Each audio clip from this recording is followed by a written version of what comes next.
You're listening to the Skeptic's Guide to the Universe, your escape to reality. Hello and welcome to the Skeptic's Guide to the Universe. Today is Thursday, November 15th, 2022, and this is your host, Stephen Novella. Joining me this week are Bob Novella. Hey, everybody. Cara Santa Maria. Howdy. Jay Novella. Hey, guys. And Evan Bernstein. Good evening, everyone. So, guys, did you see this media bias chart on Facebook? You know we did. We were just talking about it.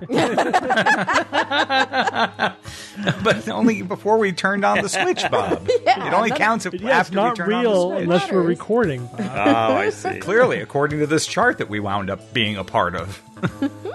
Yeah, it's fine. So, I mean, I do like these sort of media bias charts. I look at them a lot. You know, hopefully when the source is reliable. It basically says there's two axes. Left, right is politically left, right, and then up, down is some measure of quality, you know, objectivity or whatever. In this chart, they have at the top, this is a little odd. They have the top is fact reporting, and then one notch below that is mostly analysis or mix of fact reporting and analysis. So they're putting analysis inherently below fact. Well, you know, I'm not sure I agree with that, but Yeah. then as you go down, if you keep going, then it just straight up says opinion. Yeah, then it's opinion, and then incomplete, unfair persuasion, propaganda. Propaganda starts to hit, and then contains misleading info and contains inaccurate, fabricated info. Not just biased, but you're just making shit up.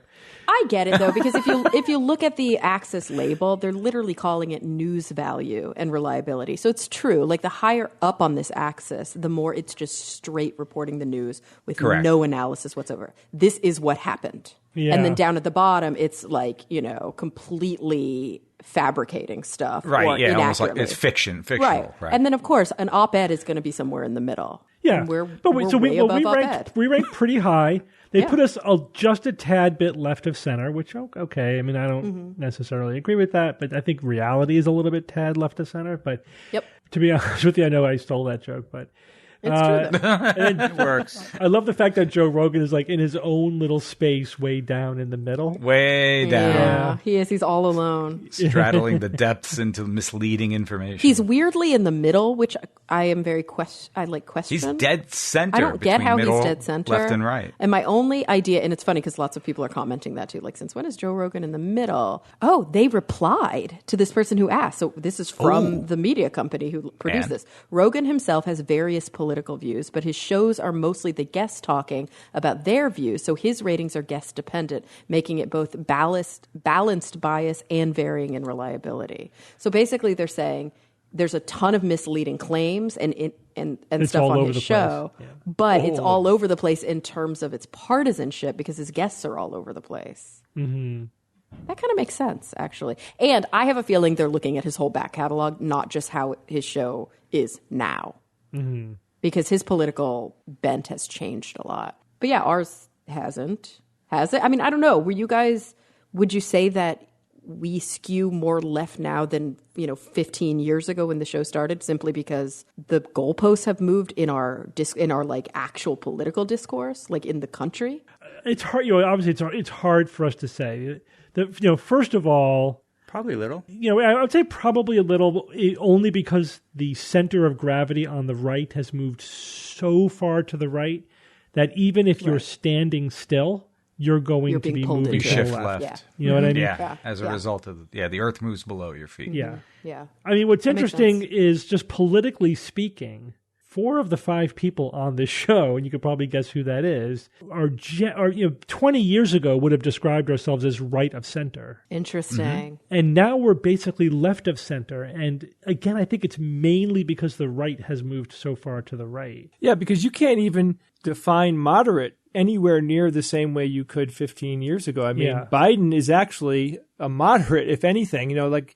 20 years ago, what his politics are today would have been moderate politics. And also, like, all of this is within the context of the American lens. Yes. Because if you plucked any of this up and put it in other countries, they would have wildly different ratings. It's very center politics in America is right politics in Europe. Uh-huh. But I think that the more important lens to look at a critical thinker or a skeptic would be that we are following whatever the evidence says, whatever the science of it says, that's where we're at, right? So yeah, we try to up. be nonpartisan as much as we can be. It's hard. It's really hard. It's very hard. But that's our goal, and we do our best. And, we're pretty close to the middle there, so I think that's, assuming this is a reasonable assessment, we struck pretty close to our goal. And we are overtly about analysis. That's what we do.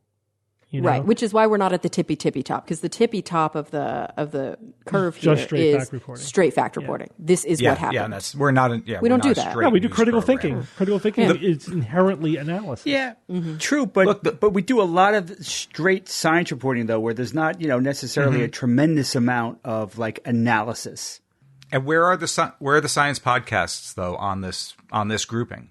Are we it? We might be the only science podcast. Because I'm looking and I don't Let's see anyone else that they brought in for science on this. A lot of these are actually political podcasts. Yeah. Which is kind of interesting. I don't know why. I guess is that a bias? Well, no, I think it's probably because we are a science podcast, but we are covering science news very often.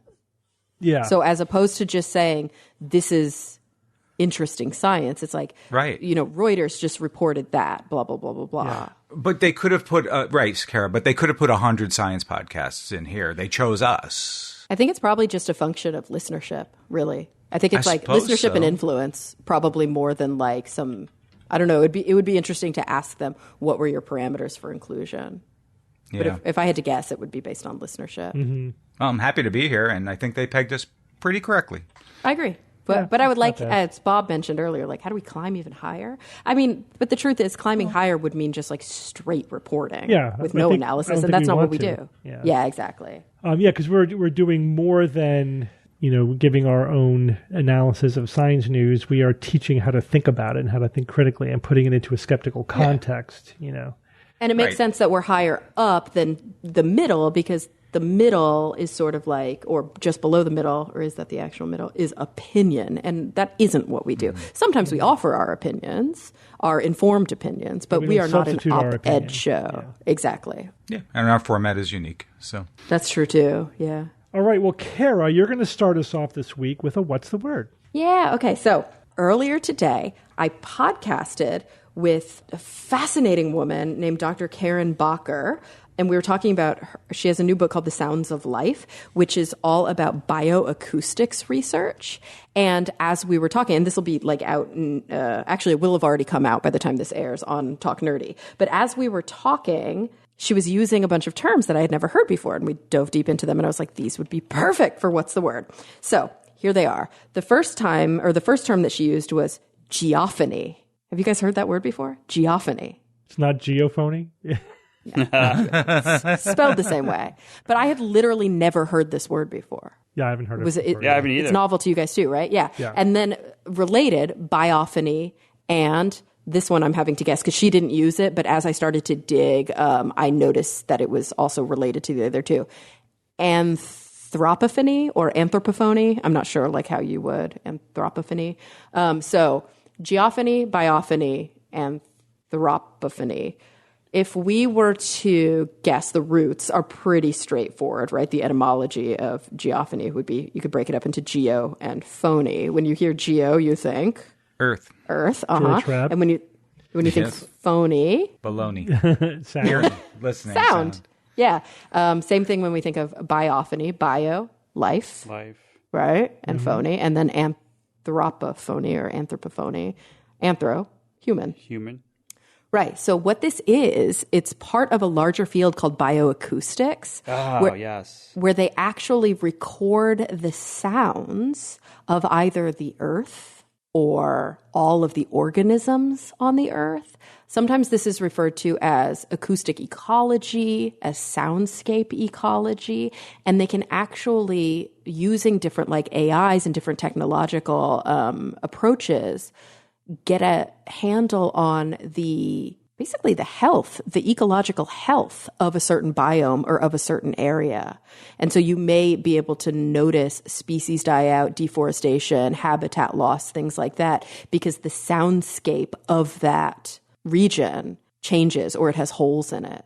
It's a fascinating field, and we dug super, super deep into it in this episode, but that's basically what these words are. The geophony is the sounds that are produced by a certain geographic or geological area. So like the seismic sounds. And when I say sounds, I think it's really important to note that we tend to think through our human lenses. So the concept of sound to us means things we can hear, but that's not what sound is. Sound is just the compression of waves, right? We have tools that can detect sounds that we can't physically detect.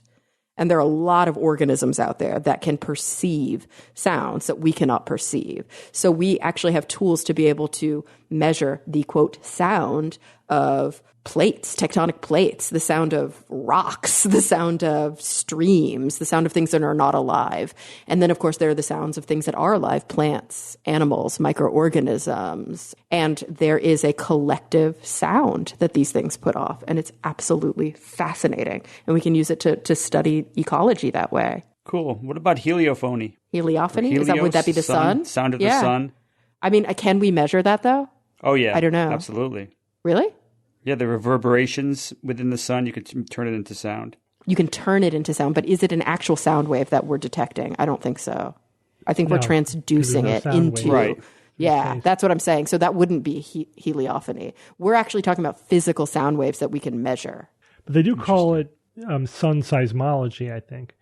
We talked about that before because they were able to do that to see the other side of the sun, see the side of the sun away from the Earth. Yeah, but what about the disturbances, though, that could be made in that's space gas? Like there's gas in space, and then the compressions and rarefactions. Well, yeah, like gravitational waves, even, for example, we've converted right. I mean, that's but kind again, of a sound. It's kind of like a sound, but it's like on this cosmic scale. But I don't think it is a gravitational wave. It's not a sound wave. We can transduce it into sound so that we can better make sense of it. But I do think that's a transduction. I think the wave itself is technically a gravitational wave. But that's also a fun, I love diving into these construct taxonomy debates. And Bob, I think you're onto something. What's the difference between, at what point does something become sound?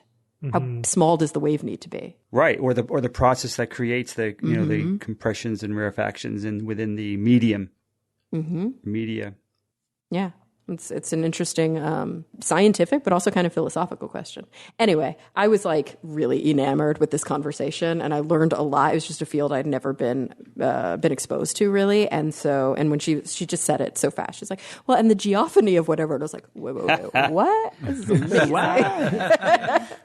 Slow down. Did I hear you right? So good. And so anthropophony and Anthropophony, that one's really hard for me to say, obviously would be the collective sounds that are created by people. And this is only, this whole discipline is only a decade or two old. But there's just been a lot of really interesting research on how these basically human-induced sounds, like the background hum of our machines, of our existence, affects nature. Yeah. There's lot of downstream effects of that we just take for granted. Oh gosh. I know, there's other animals. The issue of the sound of boats interfering with whale navigation is huge. Yeah, they're those super obvious examples where we can be okay, the motor of the boat, and then it travels through the water, and then of course this it's screwing with echolocation, or it's screwing with whatever sonar. But then we don't think about the fact that there's just this low level, and again, we can't always perceive these because sometimes they're above or below the frequencies that we can hear, but this low level background noise pollution just in the world, because humans are literally everywhere. And how does that affect all of the different organisms that actually utilize sound? And almost every organism, this I didn't know either, almost every organism utilizes sound waves in a similar way to how they do chemosensation. Sound waves are a tool for so many organisms, whether they physically hear them the way we do, with a cochlea in our ear, or whether they have hair cells on the outside of their bodies. They can perceive sound waves, and it affects them. Yeah, hearing is different than detecting sound waves, because that involves processing it into a sensory phenomenon. Right. Yeah. All right, thanks, Kara. Yep. Bob. Yes, sir. Did Artemis I finally launch? Yep. It's up there. All right. Well, now that that's done, moving on. All right. After 4 delays, November 16th, 2022, uncrewed Artemis I launched on a historic first step mission to get people back on the moon, which has happened 599 months ago now, the last time. Wow. Oh, my goodness. Yes, that's a lot of months. If you haven't seen the launch, stop right now. Go to YouTube and at least watch the 10-second countdown and the launch. You don't have to stop. You can do it while you're listening. That's fine. No, fully immerse yourself Bob, into this is the a bad launch. idea. I don't care. No one's going to listen to me You anyway. never direct someone away from a recording. It was, this is worth it. It was sublime. I mean, to fully appreciate what I'm about to say, I think they should watch it. All right. I can't remember feeling that way viewing a launch, except maybe seeing the live launch in Florida of the last space shuttle to take off. It was really, it's amazing. As Douglas Adams once said, describing the technology of a sci-fi spaceship, he described it as a ballet of technology. Now, some of you, hopefully none of you, will be saying, what is all this Artemis crap I've been hearing about? Artemis, it's a program created by 4 space programs: NASA, ESA, JAXA, and CSA, United States, Europe, Japan, and Canada. The space programs all have pitched in to reestablish a human presence on the moon. And I think Artemis really is a wonderful name for it. It's Jay's wife, Courtney's favorite god, I learned today, Artemis. Artemis is the goddess of the moon and the twin sister of Apollo, which of course is poignant, not only because of the old Apollo moon program, but also because NASA regards the name Artemis to represent the program's goal of inclusion, meaning it intends to put the first woman on the moon before this program is over. Now, Artemis I is simply the first mission of multiple missions that are going to make all that happen. Now, Artemis I has 2 big chunks of awesome technology that comprise it. First is the magnificent, amazing, super heavy lift Space Launch System rocket, the SLS, and that's just what took off. We talked about this on the show a bit before. This is a beast. It's the most powerful rocket NASA has ever built, 15% more powerful than the mighty Saturn V. Wow. It has the highest payload capacity of any launch vehicle currently in use, and it has the 3rd highest capacity of any rocket capable of reaching orbit, only behind Energia and Saturn V. And that will change in the future. Bob, what do you mean that'll change? Well, as its carrying capacity, as its cargo, capacity increases in the upcoming iterations, I think it'll pass the capacity of Saturn V in terms of just sheer hauling stuff. What? So they're versioning the rocket? Well, I mean, there's different. It's not really even one rocket, Jay. It's a space launch system, Jay. Yeah, some people describe it as a fleet, and space launch system is actually in the name.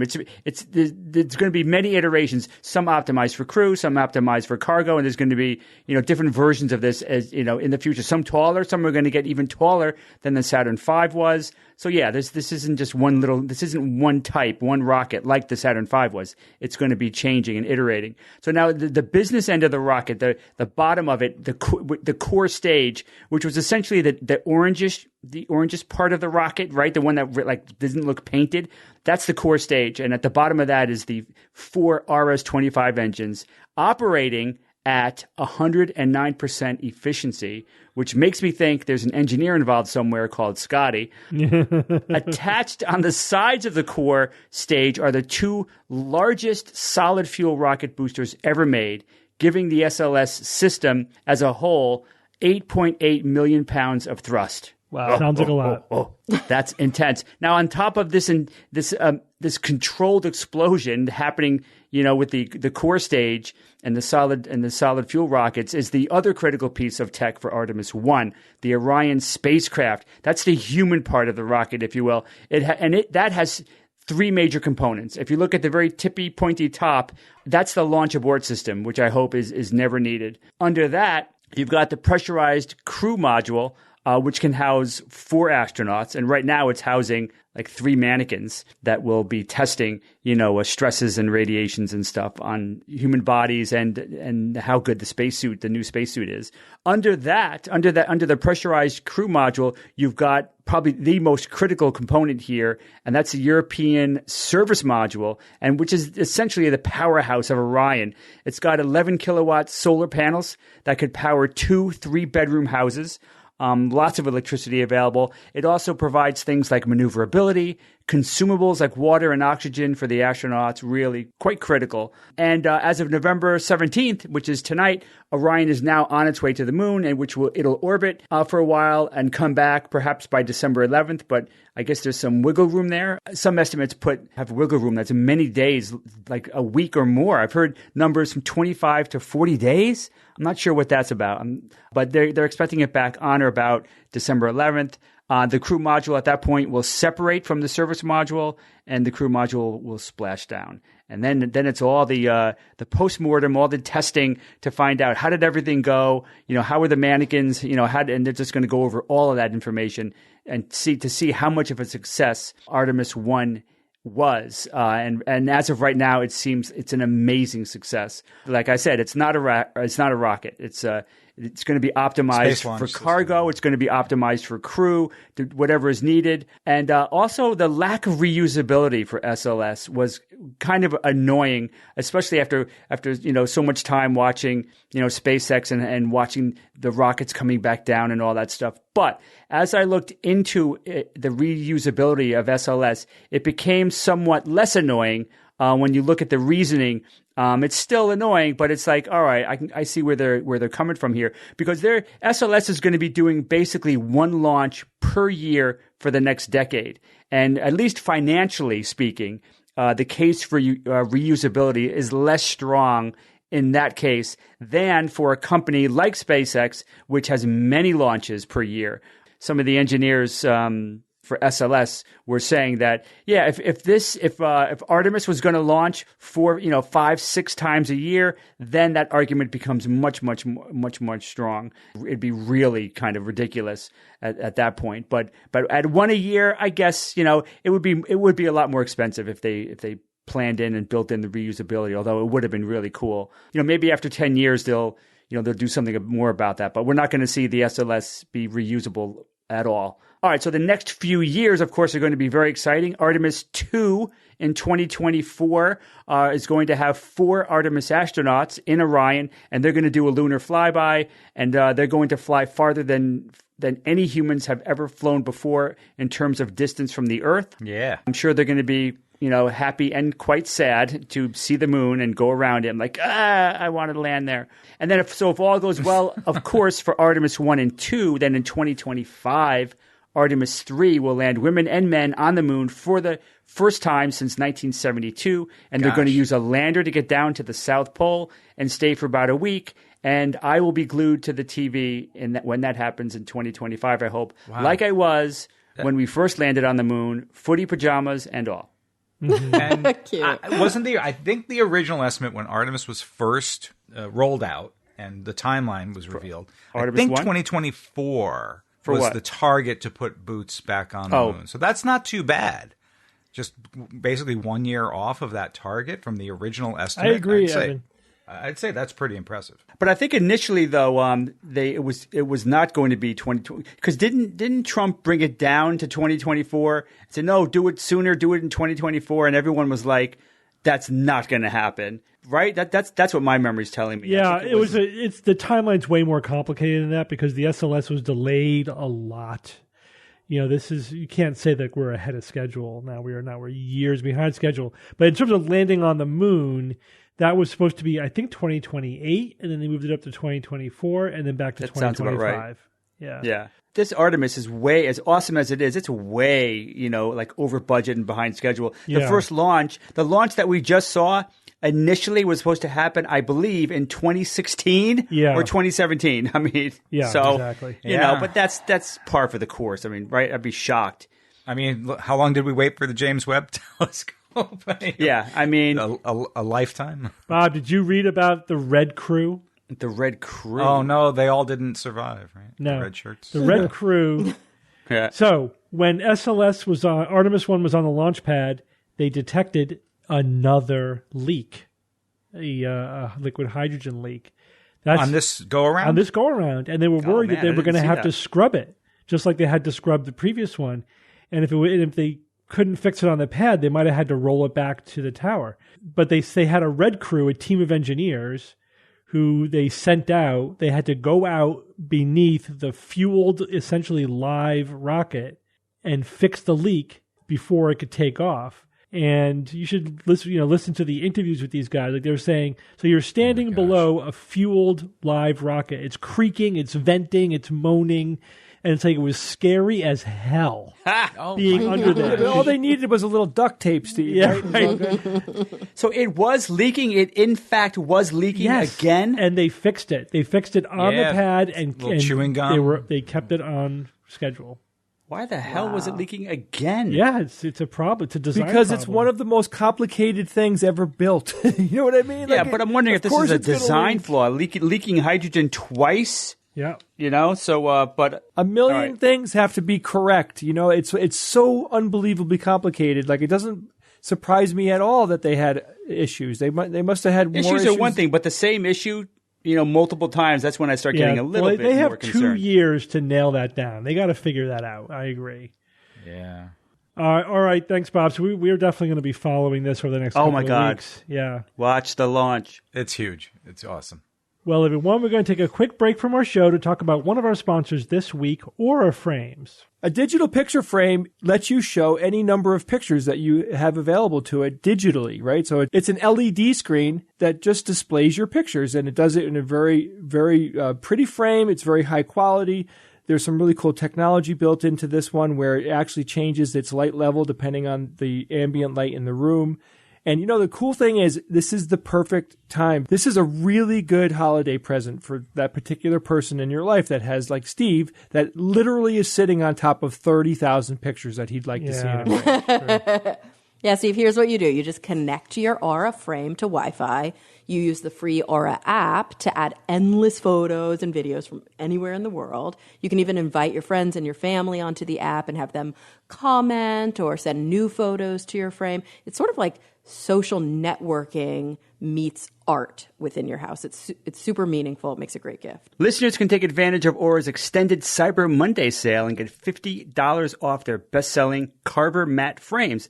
Just go to auraframes.com/skeptics. That's AURA frames.com/skeptics. These are Aura's lowest price ever, so get yours now before they sell out. And if you miss this sale, there will be still great deals through the end of the year. Terms and conditions apply. All right, everyone, let's get back to the show. All right, Jay, tell us about skin-like electronics. Well, Steve, you know a little bit about wearable technology because you, Bob, and I, our book, The Skeptic's Guide to the Future, came out a month and a half ago, and we wrote about wearable technology. We had late-night, long, heartfelt discussions about how are we gonna write this chapter and what's it going to be about.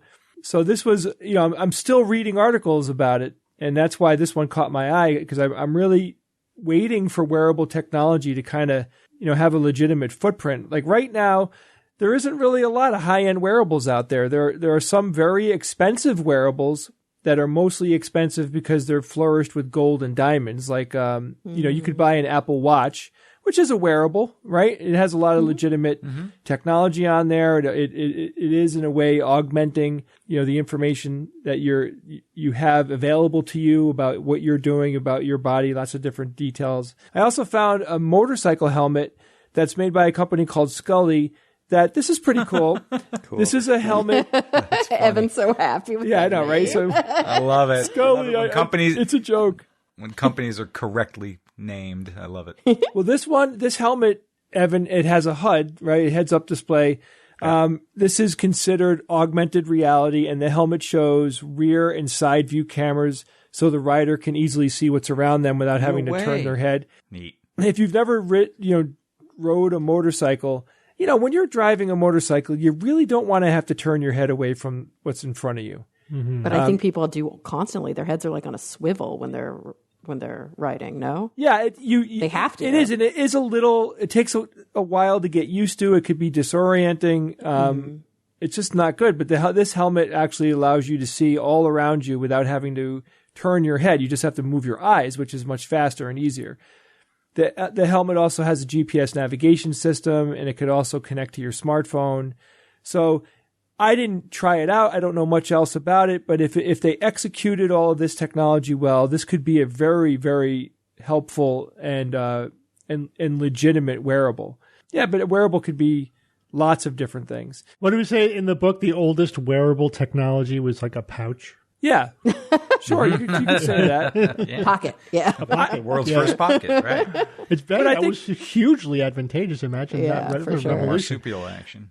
I think the definition has to evolve as the technology evolves. Sure. As we discussed on the show, I think it was as recent as last week, the most expensive wearable that's out today might end up being a high-end hearing aid, right? Didn't we say that there was like $20,000 hearing aids? $10,000 hearing aids. Because of recent advancements, that technology is starting to be matched by common earbuds that are relatively affordable. Essentially, like, what those hearing aids can do. Most, if you get like a pair of, say, Apple, the AirPods. The AirPods, right? The AirPods. Yeah. The AirPods. If you get those, they can do almost everything that the $10,000 hearing aids can do. But anyway, still, it's expensive, and most people can't afford to purchase that without insurance. Are they worth it? I still haven't bought AirPods. I love my AirPods. Really? I'm Why? addicted to them. They're great. They're amazing. They work very well. Yeah, they work. But you got to charge them. It's another thing you got to charge. Doesn't matter.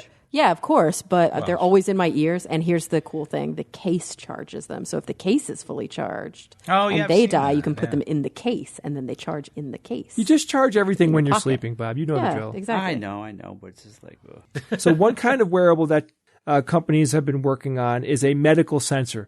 This is something that we've talked about previously on the show for lots of different news items that we've covered. Scientists are working on them, and the one that I'm going to talk about today, this is a skin-like wearable that's flexible, and it's being developed by U.S. Department of Energy, the DOE, Argonne National Laboratory, and the University of Chicago's Pritzker School of Molecular Engineering. And this whole effort was led by Sihong Wang, who is an assistant professor. The wearable that they're working on would be worn all the time, and it would frequently collect data and could one day detect developing health problems like cancer, multiple sclerosis, and heart disease. That's pretty significantly different than, say, the Apple Watch today, which could just basically tell you what your heart rate is. These kinds of illnesses could be detected before obvious symptoms occur, right? Which is great. If you think about early detection, that's where it's all about. All the data collected would be analyzed alongside your existing medical records, right? So all of that data would be used together to try to figure out what's going on. Things like factoring in the patient's age and their current medical history. This would require a lot of data storage, though, because it would be frequently scanning you and collecting data, and then that data has to go through some pretty significant computer processing in order to figure out what's what. Now, far more processing than today's Apple Watch, like a lot more processing would have to be done. And this is where, dun, dun, dun, artificial intelligence comes in. I'm sure nobody is surprised. So in order to do the processing fast, and also to try to do it minimizing, the energy that the processors need, the research team is now using something called neuromorphic computing, which is something that Steve knows a lot about but did not invent. Steve, you did not come up with neuromorphic, right? Neuromorphic, no. No. This is the use of electronic circuits that are built to function like the human brain, like a neurobiological architecture. These are things that are present in the human nervous system. So these systems consume less energy and work well with running artificial intelligence. AI can run very cleanly on these types of processors. A future wearable device like this could significantly outperform existing ways to screen for health issues. So let's think about that statement real quick. So this wearable, if they get it to where they can see themselves getting it in the near future, that it could significantly outperform existing ways of screening for health issues. So what are the existing ways that we screen for health issues, right? We go to our primary care physicians. We have checkups. We take physicals. You're supposed to get a physical every year. You're supposed to let your doctor know if anything out of the norm or anything that might be troubling you. You go to your doctor. You have them essentially be the quote unquote artificial intelligence that's analyzing all of your symptoms and everything that's going on. Well, let's face it though, most people aren't doing this as well as they should be. I mean, I remember at one point I had to tell Bob, go get a freaking physical. You know what I mean? You haven't gone in a few years. So if we're not doing that, if a lot of people are not going and getting their physicals as much as they should, and I think that we could eventually get an artificial intelligence to the point where it could be doing a good enough job to at least alert medical professionals when something comes up, right? That's probably what the short-term, near-term goals could be, at least get you to the doctor when you need to go. So the research team had to come up with a flexible material that would be able to house a flexible semiconductor. And this is the other part that I thought was really cool. A flexible semiconductor, right? So that is so it would fit comfortably. It would be the kind of thing that's on you all the time. You kind of forget that it's there type of thing. It wears like skin, right? The team came up with the neuromorphic chip that it's on a thin film of plastic that has gold nanowire electrodes, and their device is able to stretch out to double its size and still function without breaking, which I think is, freaking awesome, because when you think of a computer chip, you're thinking of something that's mounted to a hard plastic that's rigid that you don't want to move. It would break if it was meant to stretch, if it stretched as much as this thing can stretch, right? So they came up with a chip that actually can be flexible and bend and stretch and double its size. To test their wearable tech, the team trained their AI to detect electrocardiogram signals, and it was able to identify the electrical input that they gave it with 95% accuracy.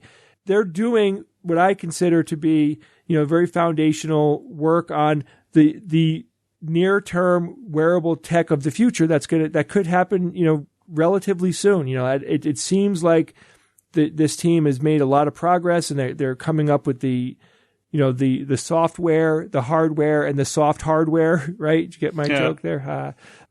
And at some point it'll be able to collect all the data, and then we need to simultaneously develop the ability to process all of that data. That's where the artificial intelligence comes in, and then it'll kind of be like owning a high-end electric car, where there'll be updates, where the software gets updated as you go, and it might become it'll be more accurate, or be able to detect new things that it wasn't able to detect before. Now, let me ask you guys a question. How do you feel about wearable tech? Would you get something that is semi-permanent or permanently attached to your body? I mean, permanent's hard. I mean, semi-permanent, fine. But because permanent's what if you don't like it? Then you're kind of screwed. There has to be great advantages to it. Would have to, yeah. The great advantages would have to outweigh any sort of dystopian weirdness about it. And I bring this up because I personally, and I think I told you guys about this summer, have been wearing just a Garmin. It's like a Fitbit, but the Garmin version. And I was pretty good about tracking all of my steps and tracking all this stuff. And I was getting abnormal heart rate alerts so often that it was stressing me out. And I, my heart would just be racing out of the blue. And so I went to a cardiologist. Well, first I went to my primary care, and then I went to a cardiologist, blah, blah, blah, blah. Long story short, after wearing a Holter monitor for a week, and after doing a full echocardiogram and all this stuff, which was the right thing to do, basically the diagnosis was your heart is just fast. It's totally healthy and normal. More and more people are wearing these fitness trackers, and we're getting all of these I guess anxiety. You could call it no, it's not anxiety. This is, my heart is faster than most people's. So we're better understanding the normal variation and range of people that is still within healthy boundaries. But most of these trackers are still at the level where they're saying this is abnormal because they haven't caught up with the data. Yeah, I was going to say that, to follow up what Jay was saying, more monitoring is not always better. Exactly, because you get all of these false negatives. Yeah, false positives. Oh, you're right. False positives. Yeah. I mean, and it's weird because it's like, yes, my heart was fast, but that doesn't mean that I was in danger. Right. And you can't turn it off. And then that could lead to unnecessary follow-up testing, even unnecessary treatment. And, so it has to be, I think that kind of technology is ultimately going to be used for other things than what it's being developed for. You know what I mean? Like, which is often the case. Like we think of it for one thing, but actually, when you actually test it out in the real world, people realize, oh, it's actually better for this other thing, and the original application actually isn't that good. But there's also the worry of and this seems to happen anytime we talk about biomedical advancements, where it's like, this thing would be really great for people who are struggling with sickle cell. And then somebody else comes along and goes, yeah, but how can it maximize my potential, even though I'm not sick? And then you get this whole pseudoscientific industry of people going I just want to have human maximization of potential. And it's really worrisome to me, medical intervention when it's not needed. Not only that, Kara, all the neurotic patients who are going to be using it constantly, monitoring their heart rate, and then contacting their doctor every time they have that's what you mentioned about anxiety. Yeah, I'm very lucky that I'm not an overly anxious person, because that would have been really extra scary if I was prone to anxiety on top of that. Just worries me. So it has tremendous positive potential, but also tremendous unintended negative consequences as well that we have to think very carefully about. But just the technology itself, having flexible electronics and sensors, could have a lot of 100% necessary. Yeah, it could have a lot of great applications. Absolutely. All right, guys, let me ask you something. What does this phrase mean to you? Homoploid sympatric speciation. Samploid speciation. Okay, ploidy is Say it again, Steve. Homoploid sympatric speciation. So homo is same. Ploidy is how many copies of the chromosomes there are. Yeah. Sympatric and allopatric. Shoot. Okay. This had something those guys from Ireland. No, this had something to do with where ecological niches were, right? If you understood this phrase, you'd be very excited right now, because I feel like Bob with a space one. I'm come on, I know this. Well, it's a good thing they couch it in terms that are hard to distinguish. But this is the kind of scientific jargon I love, because it's very poetic. And it's exactly what it says tight, it is, and right? it's exactly what it says it is. And if you know what it means, homoploid sympatric speciation. That's exciting. Right? Yeah. Right there, dirty man. So let me back up a little bit, and we'll talk about just speciation in general. So that is when you have new species arise, right? Either one species turns into two, or two species create a hybrid third species. It's a hybrid. And we've spoken about this before, and I think sympatric and allopatric, or what's the word at some point, Kara? So allopatric. That's why I was I know these. And I feel like allopatric speciation is the most common type, and that is when species occur because they're geographically separated, right? So in order to have speciation, you need genetic isolation. That's the key ingredient. In order to have two different species, they have to be genetically isolated from each other, and there's different ways that you can achieve that. The most common one is that they're physically separated from each other, right? So like a mountain range or something. Yeah, so they migrate to an island, or over time, the land moves apart, or a chasm occurs, or they go into a mountain range or whatever. But you have like chimps and bonobos, multiple populations of a species that are over a large range, and there's some variability in the environment, and as the environment shifts, you might have species going into different directions. This population over time more and more adapts to the desert, while the other one adapts to the forest or whatever. And so they just become physically separated. Sympatric speciation is when one population or one species becomes two species in the same physical space, when their ranges overlap. Because then the reason why that's rare is because crossbreeding should because happen. People breed, right? Yeah, animals breed with each other, plants pollinate each other, whatever. It happens. Why would they? Why would members of the same species not interbreed? So there has to be a reason. The most common reason is that they're genetically unable to. even if they're physically in the same place, they cannot produce fertile young. And And they're the same species. Well, they started out as the same species, but then something happens where, a group of those individuals genetically are no longer compatible with the parent species.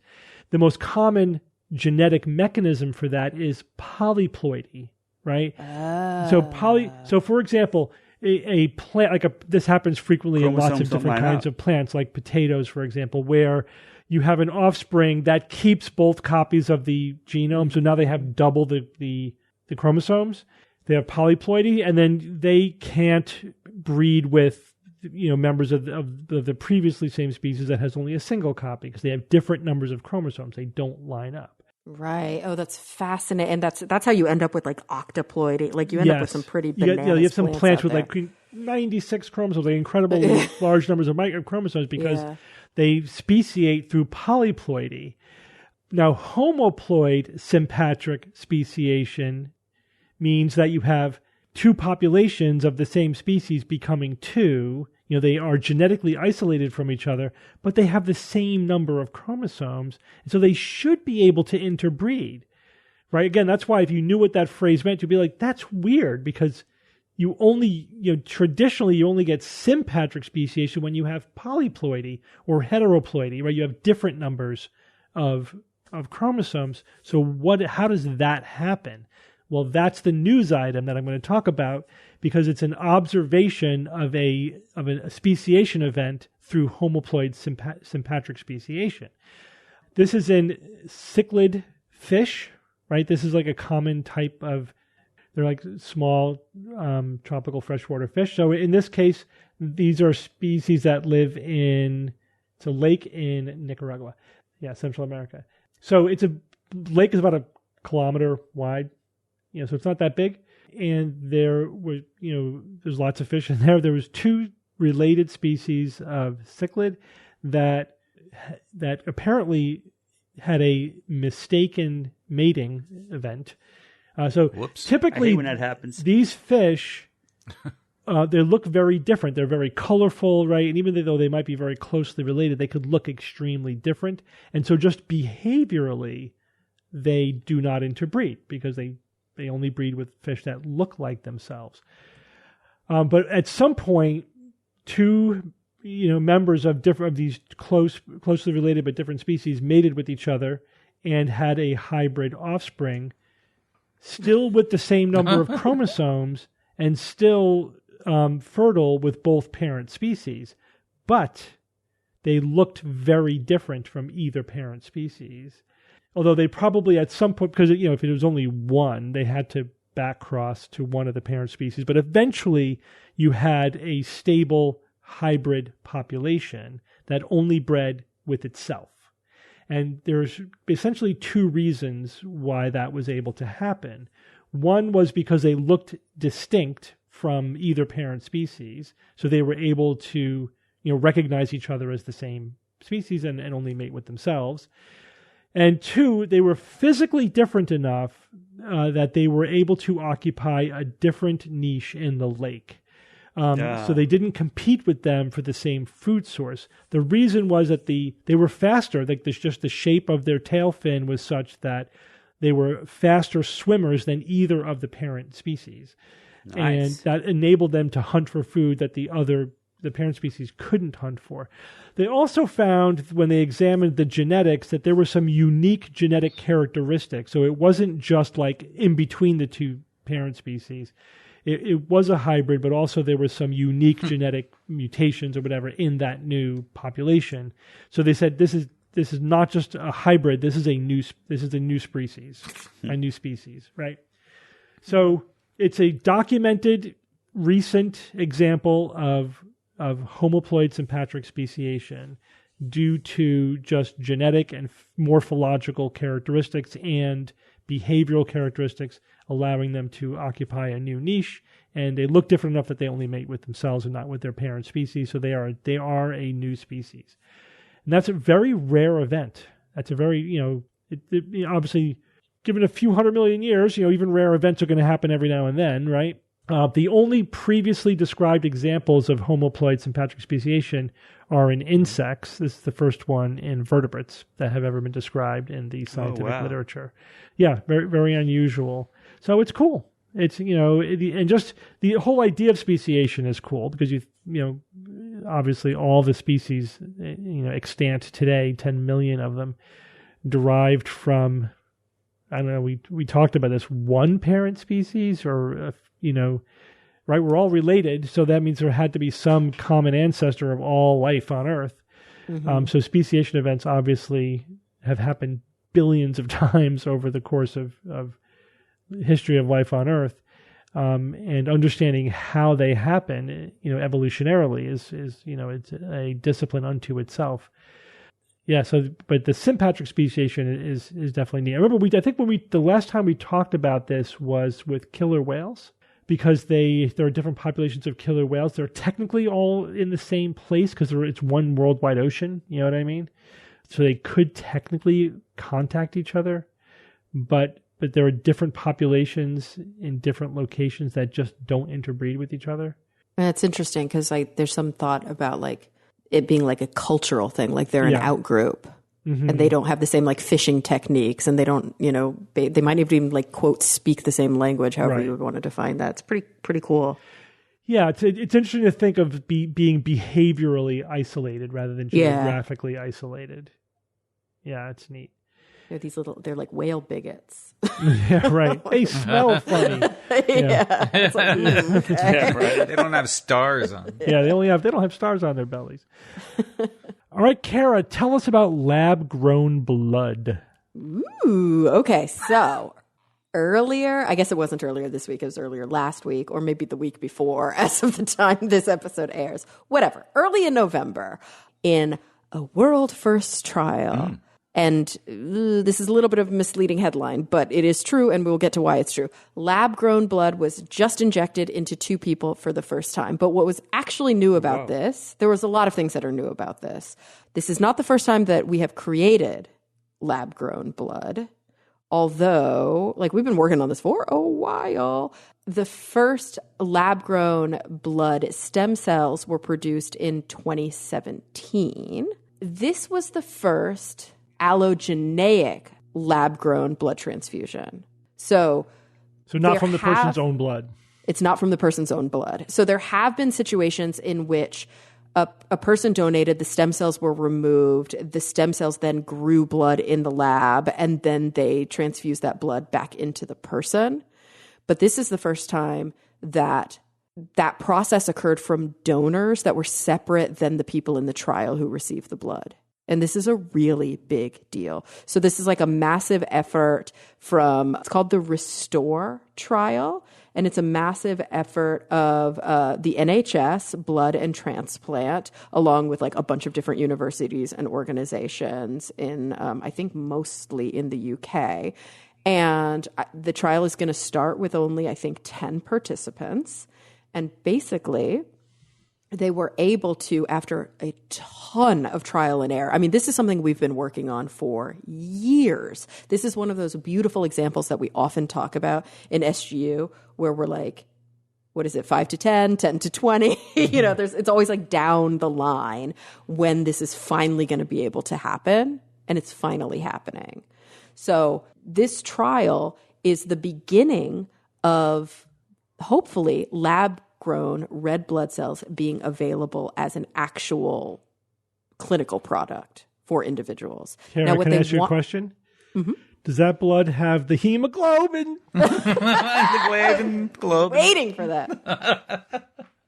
I think it's just packed red cells. Yeah, so it does.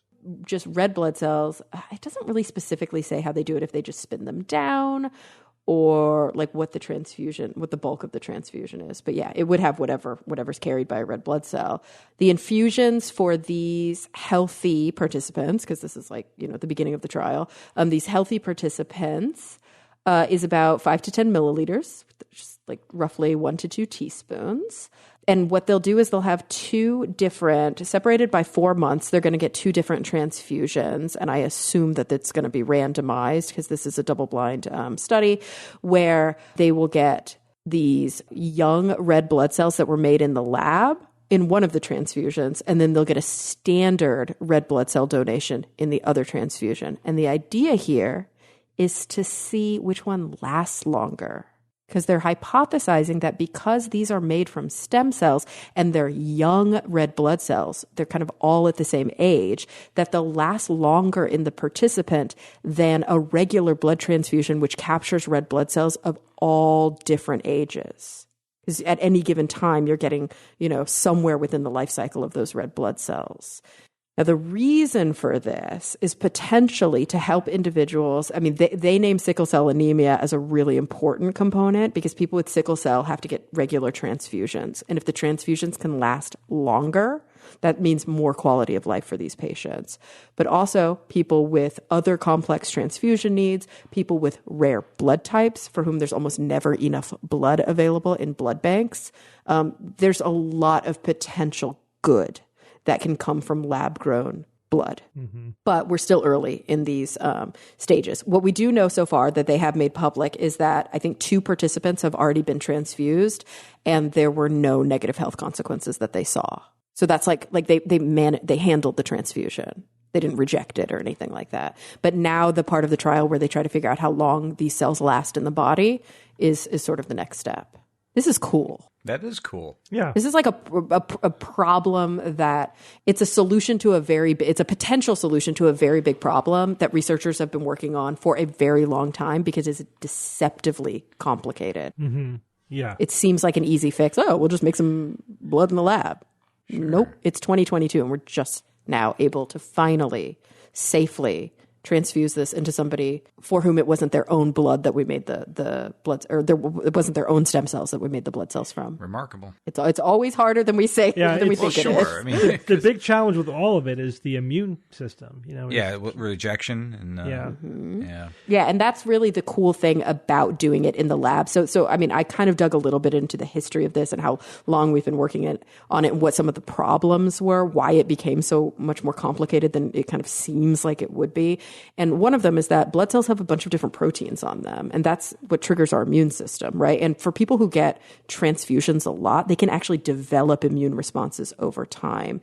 And with pluripotent stem cells, it's a little bit different than with what are they called actually? Just like true stem cells. Yeah, totipotent is everything in the person plus the placenta. Pluripotent is everything in the person but not the placenta, basically. And so I guess there have been limitations by using pluripotent stem cells in the past. Yeah, but not many.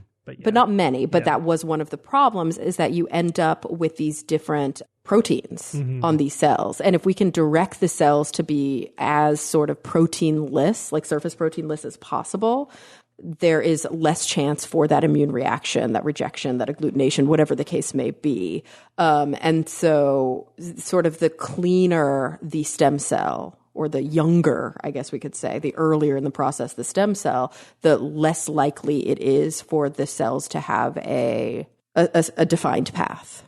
And it's harder than it looks, apparently. Much harder. Yeah. Yeah, but we're making good progress. We're on the cusp, it seems like, reading this news. Oh, yeah. I mean, if this trial goes well, we could be talking about an actual viable, clinically viable product. Then it's a matter of mass producing it. Mm-hmm. Yeah. Yep. All right. Thanks, Kara. Well, everyone, we're going to take a quick break from our show to talk about one of our sponsors this week, BetterHelp. Let's be honest, everybody. Life can be hard. Things are hard right now, and people feel things, and not all of us are very in touch with those feelings. We sometimes don't know how to put words to our feelings. And, it is helpful. It is evidence-based that it is helpful to talk to a professional when you're going through some stuff. And that's why today we're going to talk to you about BetterHelp. Yeah, as the world's largest therapy service, BetterHelp has matched 3 million people with professionally licensed and vetted therapists. They're available 100% online, and this service is definitely affordable. All you got to do is fill out a brief questionnaire to match with a therapist, and if things aren't clicking, you can easily switch to a new therapist anytime. This is a really good option, guys, because part of finding a good therapist is being ready, willing, and able to switch to a better therapist that fits for you. No waiting rooms, no traffic, no endless searching for the right therapist. Learn more and save 10% off your first month at BetterHelp.com. BetterHelp.com/SGU. That's BetterHelp, HELP.com/SGU. All right, guys, let's get back to the show. Evan, where does water come from? Oh, that faucet. Wow, one of the oldest. The clouds. Wherever it's wet. Did you Is know? water wet, Evan? We're not doing that. Oh, here we go. Does a fish know it's swimming in water? There's an old saying about water. Perhaps you've heard it before. Water, water everywhere. Where the hell did it all come from? The Rime of the Ancient Mariner, that poem was. Okay, so what this news item, as Steve said, is about water. The water right here on Earth. That's in our bodies, in the air, on the land, on the oceans, everywhere on the planet. Where did it all come from? Was it always here for Earth's 6,000-year history? My God, that's a joke. Stop typing emails to us. That is going to be a joke. I think we just knocked down a few pegs on that media chart, by the way. No. Well, all right. Was water always here during Earth's 4.5 billion year history? Or are the origins of Earth's water extraterrestrial? And that's a question that scientists and chemists and some dowsers have been asking for a very long time. Yeah, we're an inclusive podcast. We know dowsing is pseudoscience, but we know that dowsers listen to this show. That's what my astrologer told me. As with most big questions, it starts out with several hypotheses. Over time, it's carefully studied, and almost all the original hypotheses fall away, and it leaves a few left worth the deepest of dives. So, did water originate on the Earth when the planet formed? That's one position. And certainly there was hydrogen and oxygen atoms mixed in and among the gas and rocky particles that eventually formed the early Earth, or Bob, that's the proto-Earth, right? We like saying proto-Earth. And the idea is that once the planet became volcanically active on the surface, water vapor that was trapped under the surface would spew into the atmosphere with everything else coming out of the Earth. And over many millions, tens of millions of years, enough water vapor gets released, and it can take the form of liquid water and find its way to the surface of the Earth and causing the oceans to fill and all that. Okay, but that theory doesn't quite hold water. Apparently, the math can't account for the quantity of water in that way. It's just not enough of it. You couldn't have as much as is on a planet as we can measure it now. And let's not forget Earth's early collision with Theia, right? That's the smaller planetary object that smacked into the Earth, causing a literal core breach of the Earth. That impact was something. The pressure, the heat of the impact, everything would have ripped away just about all of the Earth's surface water at the time, along with a good amount of any water or water vapor that may have been trapped deep below the surface. All of it gone. So, after the collision, Earth and Theia exchanged insurance information and went on to become the Earth-Moon system that we enjoy today. But here's the other primary position, that water came from space. Outer space, perhaps very outer space. Either comets or asteroids that impacted the Earth in the years following the Theia event released their water onto the planet. And this was especially so during the late heavy bombardment period, Bob, 3.8 billion years ago. I know that's also one of your favorite moments in time. Planet was experiencing thousands of impacts. Crazy time. Yeah, as severe as the Chicxulub meteor collision from 65 million years ago. You know, the one that wiped out dinosaurs, mammals, and the Flintstones all at once. This is the theory that's most widely embraced. And while perhaps a bit of the original water from Earth may have survived those brutal early formative years, the primary evidence supports an extraterrestrial model. Okay, if that's the case, then there's two likely delivery systems, comets and asteroids. Which one was it? Was it one? Was it the other? Is it both? Well, fortunately, some very skilled scientists have been able to whittle away at that question as well.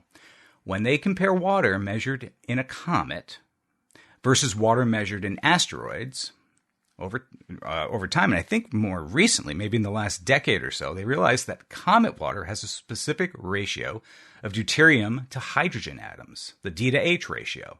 And it's different in comets than it is in asteroids. Comets' DH ratio is about 2 times greater than those of asteroids.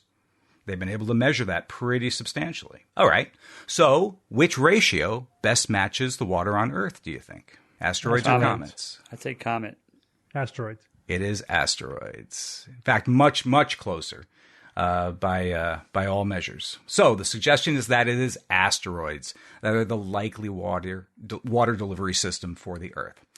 And I appreciate your patience with all that backstory because it leads to this breaking news, really just, yesterday as we're recording this, that scientists published an analysis of asteroid fragments that hit the Earth in Winchcombe, England, back in 2021.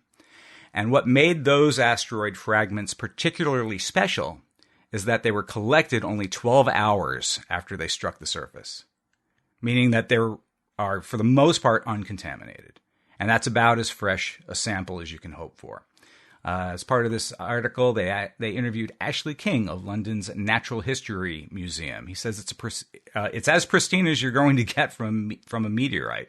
Other than it landing in the museum on my desk, or other than sending a spacecraft up there, we can't really get them any quicker or more pristine. And they analyzed the material. They heated it, they bombarded it with electrons, X-rays, and lasers to figure out what elements and minerals it contained. The meteorite is a type of rare carbon-rich rock called a carbonaceous chondrite. Chondrite? Yeah. Now, I've also heard chondrite. What do you think? Chondrite? No, it's definitely chondrite. Chondrite, that's what I thought. But it is CH to begin that word. These are rare. By the latest estimates I could find, about 4.6 of debris that strikes the Earth are these carbonaceous chondrites. So it doesn't happen often, and to get one so pristine is about as rare as you can get. They think this came from an asteroid near the orbit of Jupiter. It got its start towards Earth around 300,000 years ago, which is a relatively short time for a trip through space. And the chemical analysis revealed that the meteorite is about 11% water by weight, with water locked in hydrated minerals. Some of the hydrogen in that water is deuterium, as we said, and the ratio of hydrogen to deuterium in this sample is similar to that, once again, of Earth's atmosphere. And they say it's a good indication that water on Earth was coming from water-rich asteroids. So this furthers I guess you can call it a theory now, that we got our water from asteroids. Yeah. Which is cool. Right. Yeah, when I first heard that, my reaction was, well, where else would it come from? But they're really distinguishing before versus after the crust solidified, right? Mm-hmm. Obviously, the entire Earth formed from asteroids, colliding into each other. But the point is, by the time that process finished, all the volatiles would have gone away. And as you say, when that Mars-sized planet smashed into us, that definitely would have gotten rid of any volatiles. Yeah. So it must have been delivered. So either it after that point, we're basically starting with a planet the size of the Earth with a solid crust. Did water bubble up from below, or did it come from later bombardments, later asteroids? And it seems like it came from later asteroids, which is interesting. Yeah, very interesting. Prevailing theory for a while. Yep, and being able to get samples like this, they say they're going to be able to further study lots of different things: how the molecules formed in the asteroid, how similar organic material could have been delivered to the early Earth. Okay, thanks, Evan. Yep. Jay, it's Who's That Noisy time. All right, guys. Well, because we are, we're recording 2 shows this week, there is no Who's That Noisy because I did not.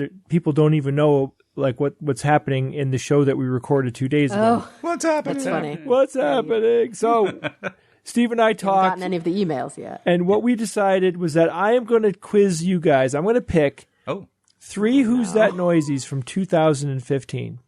Wow! Oh, come on. You were on the show then, Kara. You were part of the. I know. I'm not going to remember. I've slept so many times since then. I picked 3 Who's That Noisies from 2015. I picked them at random. They are completely at random, and I'm going to see if you guys can identify what they are. Right? Because there is a little bit of possible memory of these in there. And I think you'll enjoy them. They're actually three pretty cool noisies. It was random though, just so you know. So I wasn't handpicking these. So let me get to these. Let's see what you guys make of this. All right, this may very well, by total luck, I picked my favorite one from the year. It may be one of my. It's probably in my top 3. Who's That Noisies? Oh boy. Are you ready? Hope it's the La La Dog. Okay, go ahead.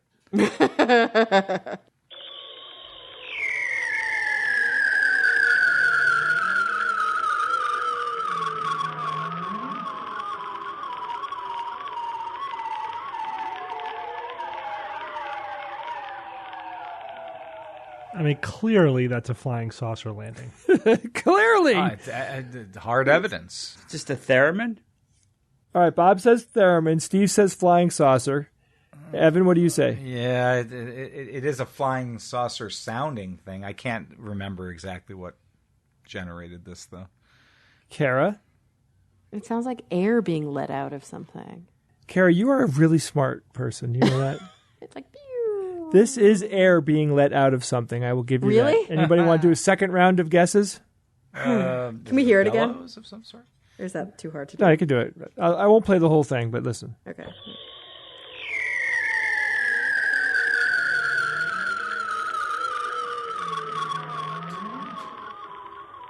It's air being let out of a theremin. My Called God. Merriman. All right. Something under a lot of pressure because it's like whistling. This is the exhale of a bearded seal. Cool. This is what that's the sound that they make underwater. You made that up. No, I did not make that up. And this is them communicating to other bearded seals. This seal could be saying lots of different things. I honestly don't know. It could be a mating call. It could be him just asking someone to go hang out. I don't know, but that's Or it not the could point. be, look, I'm pretending to sound like a UFO. You guys don't remember this one? It's like so recognizable to me. No, I totally forgot that. No. Okay. Nope. Not at all. All right. 7 years ago. I forget what you did last week. I think it's fascinating that a creature that lives on this earth, that has been in existence for how many millions of years would you say bearded seals existed, guys? You know, like a long time, right? Billion years. Oh, long enough to grow a beard. Long before anybody even dreamt up the idea of, of a flying saucer sound, they had it in the bag. Do you follow me on this? Oh, sure. Yeah, I'm right cool. there with you. I just think that's crazy. Like, it absolutely sounds like a 1940s UFO. Yeah. And they already had it. It was already there. You know what I mean? It's been with humanity for millions of years. And Yeah, but didn't it start with the 1950s Forbidden Planet, the theremin and that's like wacky music, the new way to create. that was a electronic theremin, music. Bob. All of that music was made with a theremin. Right? Didn't that start the association between that noise and UFOs? I really wish I knew the answer to that. I would think that was a major influencer, if not the influencer, but I'm not sure. Yeah, that's my guess. All right. All right, Good the one. next one. Are you ready? So Kara came the closest. Good job, Kara. Okay. Good job, Kara. Thank you. This next one, you gotta tell me who this is. Over here, up there, I saw a UFO, and it went down the river, turned right at the United Nations, turned left, and then down the river. It wasn't a helicopter, it wasn't a balloon, and it was so near. And you look what sort of round, Just- white, just like- luminescent, and silent. Silent, and it looked dark, like black or grey in the middle, and had white lights, just looked like light bulbs, just going off, on, blink, blink, blink, blink, round the bottom, and on top was a red light. Who is that? It had Norwegian wood. Yeah, I know. I was John like, is Lennon. this but it's not, is it? Because he doesn't quite sound like. Yeah, it doesn't Yeah, quite sound like it's it's the kind of Beatles. there, but not there. Anybody want to put their chip down? No. Some George British guy. Yeah, someone from Liverpool. It's quote unquote a British guy. Liverpoolian. All right, Steve. You got half a peg in the hole there. It is a British guy. Is it a musician? You gotta at this point you have to make a guess. You have to say this is who I think it is. Here's the person. The Beatles. One of the Beatles. This is painful. Oh my God. Okay, ready? let me bring this one home. This is John Lennon. It is? There you go. That's Why John does it Lennon. sound so different? That was my first thought, but I was like, it's something off about it. Right. But making a guess is better than not actually guessing. All right, John I made Lennon. the guess. Okay, here. Let me play 10 seconds again. Over here, up there, I saw a UFO, and it went down the river, turned right at the United Nations, turned left, and then down the river. It wasn't a helicopter. He giggled. He did. I love the giggle. Yep, that's John Lennon. It does Apparently, sound weird, he though. believes that he saw a helicopter. It's pretty interesting, though, when you think about it. You know, during that time in American history, you know, UFOs were becoming popular, right? So, you know, it's not that surprising to think that somebody that, you know, someone famous would actually make a claim like that. But it doesn't completely sound like John Lennon, and it's interesting, isn't it? Yeah. Yeah. Okay, so right now, you guys are doing very poorly. Well, I got that right. No, I'm doing better than anyone else, is what you meant to say. Well, I would say you and Evan are tied, because Evan immediately identified, you know, he got That's true. most of the way there. That's true. All right. I got one more for you guys. I'm going to actually try to give you a little luck. I mean, you guys need some help here. Give me some luck. La la la. La la. Here's the last one. You ready?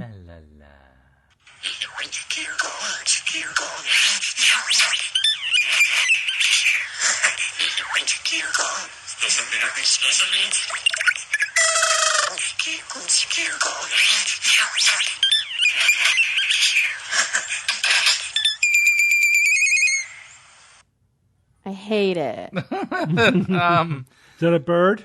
All right. Anybody else want to guess? What did you say? A bird. Steve said a bird. Kara yeah, it's said, like I hate it. It sounds like a droid. It's a droid bird. Droid bird. Okay. We got droid bird. Droid bird. A bird. And what, Bob, what do you got? I got nothing. I don't remember any of these, Jay, like at all. This is a Rappy the robot. A Rappy the robot. Yep. It's a robot rapping. In its rap. own robot way. Bob, we'll give you 5 more seconds. Rap bot. Bruce Lee. Chatbot. It is not Bruce Lee. Okay. I like this noise. This noise cracks me up. I like the weird thing the sound that you hear in the very beginning, right? It sounds like a creepy voice. Listen again. See? Yeah. It's Rappy the love it. robot. All right. This is a curl-crested jaybird Yeah, totally a bird. You got it. Wow. that apparently was heavily influenced by a video game Oh. that he heard somebody playing probably over and over again. He or she heard. So let me play it for you again. This is a curl-crested jaybird imitating lots of noises that it heard from video games.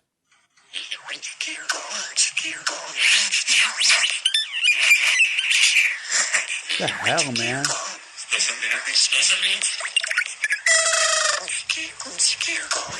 That is What's so the video weird. game? Messed up. Wow. That is so weird.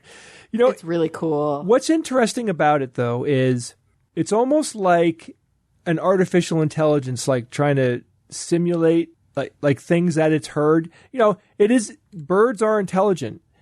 Birds are definitely, and some birds are highly, highly Oh, intelligent. yeah. So this bird, You said this was a Jay, so it's a corvid. sorry, What's it called? Yeah, what it's a kind jay.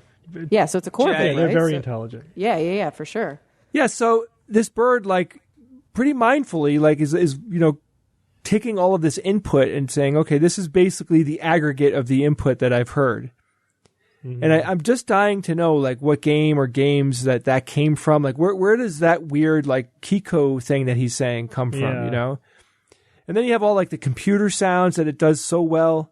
I find that really fascinating. It definitely sounds like a droid. Yeah. Yeah, it does. It's very droidy. Yeah, so throughout my tenure while doing Who's That Noisy, I've learned so much from doing this segment. And one of the things that I learned is that it is very hard to remember a noisy. Mm-hmm. It doesn't take long for you to just not be able to identify something that you have fully considered before, which is in a way kind of a microcosm of a test on just how poor our memory is, you know? Well, it's because it's a one-off. You know, we're not very good at remembering a one-off. We need repetition, you know? And also, there's no context, so we're not connecting it to other things in our Yeah. mind. But for me though, like the thing with my experience is that I remember about 90% of these noises. Yeah, but you hear them multiple times. That's true, but not that much Your more. relationship with them is different than ours. It is. I know that I'm focusing on them more, and I am I am thinking about it more, but I'm not like obsessively listening to the one that I select. Right? I listen to a lot of noisies every week. But I pick one, and I listen to it, I edit it, I do a couple of things to it in the software to optimize it, and then I play it for you guys. So maybe I listen to it, say 3 to 5 times, and but that apparently is a massive difference than your 1 time or 2 times hearing it. I find that interesting. Agreed. That was cool, Jay. Thank you. Thank you, Jay. All right, guys, let's go on with science or fiction. It's time for science or fiction.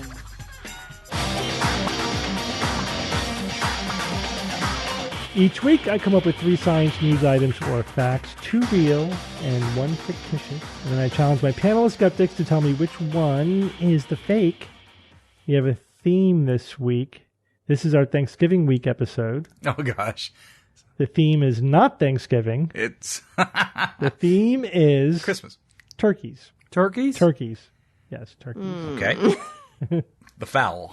All right. All right, here we go. 3 facts about turkeys. Turkey facts. Straightforward. Item number 1. An adult wild turkey has between 5,000 and 6,000 feathers. Item number 2. Only male turkeys gobble.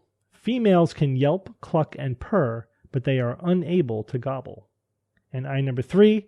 The last common ancestor of chickens and turkeys lived 40 million years ago. Evan, go first. All right. Adult wild turkey has between 5,000 and 6,000 feathers. I don't know. In one way you could say, oh, that's a lot. And another way it's like, oh, that's not enough. I don't know. How do you know how many feathers birds have? Unless you're an enthusiast. But so yeah, I suppose so. I suppose it seems about right. Could be less. Could be like only 1,000 to 2,000, maybe. But yeah, I think that one's right. Number 2. Only male turkeys gobble. Females can yelp, cluck, and purr. Oh gosh, they are unable to gobble. All right, so gobble is obviously a specific thing that is distinguishable from these other noises. It goes like this: gobble, gobble, gobble. What is the phrase when the word is the sound? Thank you very much. Yeah. We have onomatopoeia going on. Only male. Is that because do only male turkeys have the waddle? Is the waddle what causes the gobble? I don't know if that's even right. Say that 3 times fast. Waddle gobble. So it would be. You know what you call the turkey waddle? A waddle. There's a name for it. It's the snood. The snood. Really? Like the old like 1940s things that women would wear on their heads. It's a snood. Snood. So That's if so if it's an anatomy issue, then that could be true. But so I don't know my turkey anatomy that well. I don't eat the waddle. The last common ancestor of chickens and turkeys. Oh boy, lived 40 million years ago. Oh boy, here we go. Birds, dinosaurs, chickens, turkeys, birds, ancestor. 40 million years. Boy, is it 4? How far apart are turkeys from chickens? In some ways, they seem very far apart, and 40 million years would seem reasonable. And maybe some other ways, maybe they're more genetically close to each other than 40 million years would allow for that sort of split. This is really tough. I don't know. I guess I'll have to guess. I think it's between the second one and the third one. I'll say the turkey gobble one is the fiction. Okay, Jay. All right. Well, right out of the gate, chickens and turkeys, in my opinion, there's just no way that their common ancestor goes back 40 million years. These are domesticated animals. At least the chicken is domesticated. I would think that it's way more recent than 40 goddamn million years ago. So that one has got to be the fiction. Okay, Bob. GWJ. Going with Jay. 40 minute, the chicken and turkey thing. Yep. All right, Kara. I'm gonna go with Jay. partly, it's not because I have any idea how long ago the last common ancestor would be, but partly because I thought male turkeys were called gobblers. They are called gobblers. And so why would only male turkeys be called gobblers and not female turkeys? Maybe it's because only male turkeys gobble.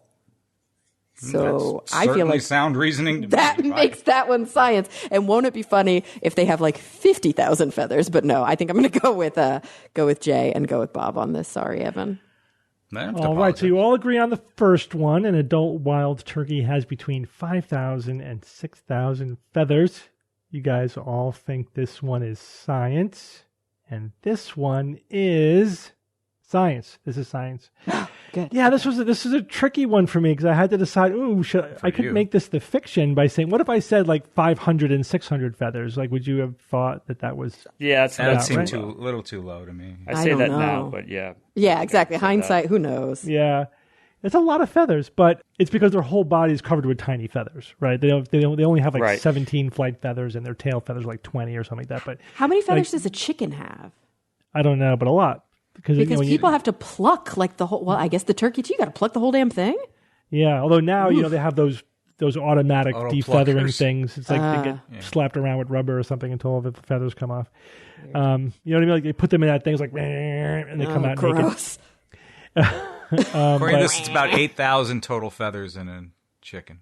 Jeez, there's more. Yeah. 8,000. So it's also true that turkeys were originally domesticated and bred for their feathers, not their meat, because they have lots of feathers. They're very varied. They're very colorful. They're striped. They're beautiful. Colorful. And so they were really first bred for their feathers, not for their meat. But of course, you can also eat them. All right, let's go on to number 2. Only male turkeys gobble. Females can yelp, cluck, and purr, but they are unable to gobble. Evan, you're all by your lonesome in thinking that this one is the fiction. Everyone else thinks that this one is science. Let me first say that Kara's correct that male turkeys are called gobblers after the gobble noise that they make. But this one is the fiction. Good job, Evan. Ooh, Go, Evan. Good job, Evan. But That's this, badass. Thanksgiving. This is a persistent myth. Interesting. Because it's true that male turkeys gobble a lot more than the females because their gobble is the way that they attract females. But females can gobble. You can see video of female turkeys gobbling, right? So it's unequivocal. They can gobble, and they do gobble, just not as much as the males. They do tend to yelp, cluck, and purr more. And the purr is like, take that with a grain of salt. It doesn't sound like a cat purr, but it is kind of a soothing, rumbling noise. They do a lot of clucking and yelping is kind of their primary sounds. If they're just walking around, they're basically clucking. But they'll gobble. They get excited, or if they are with a bunch of males or whatever, they will gobble, and you can see video of them doing it. But the vast majority of sites will say that they straight up never gobble, and it's not true. That is a myth. Wow. Nice. What are female turkeys called? Are they called hens? Hens. They're hens. Oh, okay, that's boring. But yeah, okay. They have other names as well. They have lots of names, but they're basically hens. Item number 3, the last common ancestor of chickens and turkeys lived 40 million years ago. That is science. I was surprised at that too, but turkeys and chickens are very close to the basal bird, right? They are actually very, very ancient bird groups. The turkey family is extremely old. There are 2 species of wild turkey. All turkeys are in the genus Meleagris, Meleagris. There are 2 wild turkeys and 1 domesticated turkey. There's a Mexican, like the North American, like Eastern turkey. There's the Mexican turkey, and then there's the domesticated turkey. But there have obviously been many, many other genuses and species of turkey over the 40 million years. But turkeys themselves have been around for a very long time. So that was a hard number to nail down, like how old is the turkey? Because again, it's like, well, where do you make the cutoff? Right. But the most common answer that I found was 23 to 24 million years old. But I had a hard time sourcing that to a completely objective degree, so I just went with the last common ancestor was more of an objective number to come by. And also I'm really surprised to hear that. Yeah, it's very surprising. Yeah, I totally agree. The turkeys crazy. are a lot older than you might think. Honorable mention, one that didn't make the top 3, but I thought was interesting. So what would you guys say about this? So this could be either a science or a fiction. I'm just going to tell you this, that the turkey got its name from the country Turkey. What do you think about that? I'm inclined to say fiction, but From the what? The country? But turkey? the fact that you're even posing the GWE. point, I would. That is science. I almost used that one, but because turkeys are native to North America. I'm a double loser. But of course, the natives had their name for them, and the technical name is the Meleagris. But when English, either sailors or traders or whatever, first encountered turkeys, it reminded them of the turkey cock or the turkey hen, which is a similar bird from Turkey, And so they used that name and it stuck. But there's an alternate theory about where the name came from, and that it was just that turkeys were being sold by Turkish merchants to English. So they associated with the Turkish merchants. But either way, the name derives from the country Turkey. And then, of course, the English name stuck for the turkey. Steve, now what about jive turkey? Jive turkey, yeah. But it's interesting because growing up, we hear the country Turkey, we always think of turkeys. And it's funny that they have the same name. So it's interesting that the turkey animal actually got its name from the country. Yeah. They got Hungary, too. Yeah. You knew that was coming. Yeah. Could see that a mile away. All right, Evan, as punishment for that bad pun, you have to give us a quote. That's why it's called puns. Punishment. Science and art sometimes can touch one another, like two pieces of the jigsaw puzzle, which is our human life, and that contact may be made across the borderline between the two respective domains. M.C. Escher. Yeah, that is so appropriate for Escher, isn't it? Oh, that is so Escher. And I love Escher. Who love doesn't Escher, love Escher? yeah. Yeah, because he's an artist, but there is something very scientific about his art, right? Mm-hmm. Yeah. Yes, and he's expressed it in many. This is the second time we've used a quote from Escher, and he's talked about it even more. So it'll come up again, I'm sure, in a future episode. By the way, one of my favorite prompts in Midjourney is in the style of M.C. Escher. Oh yeah, that's probably really fun. It's a lot of fun. Yeah, play around with that. All right, guys. Well, thank you all for joining me this week. Thanks, Steve. And we're recording this before Thanksgiving, even though it's coming out afterwards. So I still will say to all of you, have a great and happy Thanksgiving. I won't be with any of you for it. Yeah. No, but I will have a great one. Yep. And a safe one. But we'll see you all when we get back. So thanks again, everyone. And until next week, this is your Skeptic's Guide to the Universe. Skeptic's Guide to the Universe is produced by SGU Productions, dedicated to promoting science and critical thinking. For more information, visit us at theskepticsguide.org. Send your questions to info@theskepticsguide.org.